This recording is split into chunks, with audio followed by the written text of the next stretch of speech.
नमस्कार मित्रांनो, तुम्ही जसं बघितलं असेल की लालबागचा राजा, ज्याला आपण किती पूजतो, ज्याला आपण किती मानतो आणि लोक दुरून दुरून तिथे लालबागचा राजाचं दर्शन करायला मुंबईला जातात. जवळपास हजारो किलोमीटर प्रवास करून लोक तिथे दर्शनाला जातात.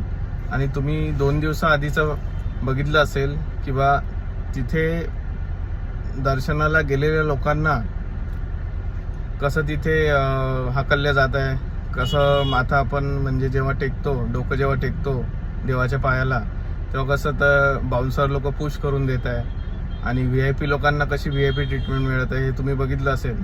तर माझं एकच म्हणणं आहे की आपल्या घरात पण बाप्पा असतो, आपल्या घरात पण देव असतो. त्याची पूजा करा. 10 दिवस जेवढे दिवस तुम्ही बसवता तेवढे दिवस त्याची पूजा करा व्यवस्थित. त्याला चांगलं नैवेद्य द्या, बाकी गोष्टी करा. जवळपासच्या मंडळात जा, आपल्या कॉलनीत मंडळ असतात चांगले, तिथे भेट द्या, तिथे दर्शन घ्या. पण एवढं मोठं तुम्ही विचार करून जाता की मोठ्या बाप्पाजवळ जाऊ तर मोठं दर्शन मिळेल, मोठा आशीर्वाद मिळेल, आणि लहान बाप्पाजवळ जाऊ तर लहान आशीर्वाद मिळेल, असं काही नसतं. त्यामुळे तुम्ही असं त्या गोष्टीच्या आहारी नका जाऊ किंवा इमोशनल नका होऊन जाऊ की बा तिथे गेल्यावर आपल्याला खूप काही मिळेल, खूप काही आशीर्वाद मिळेल, वर्षभर आपलं खूप चांगलं होईल. तर आपल्या शहरात, आपल्या कॉलनीत, आपल्या गावात प्रथम तुम्ही त्यांना प्राधान्य द्या.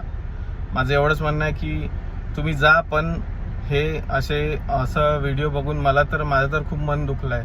त्याच्यामुळे मी एवढंच सांगू इच्छितो की तुम्ही अवॉइड करा अशा ठिकाणी जाणं. स्पेशली वयस्कर लोकांनी, म्हाताऱ्यांनी, आजी आजोबांनी, वयस्कर लोकांनी अवॉइड करा जाणं. तर माझं एवढंच म्हणणं आहे की कुठे पण देव असला ना सारखाच असतो. ज्याला आशीर्वाद मिळायचा, जो त्याची भक्ती करतो, सेवा करतो, त्याला बरोबर आशीर्वाद मिळतो.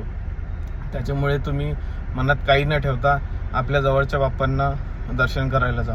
नमस्कार.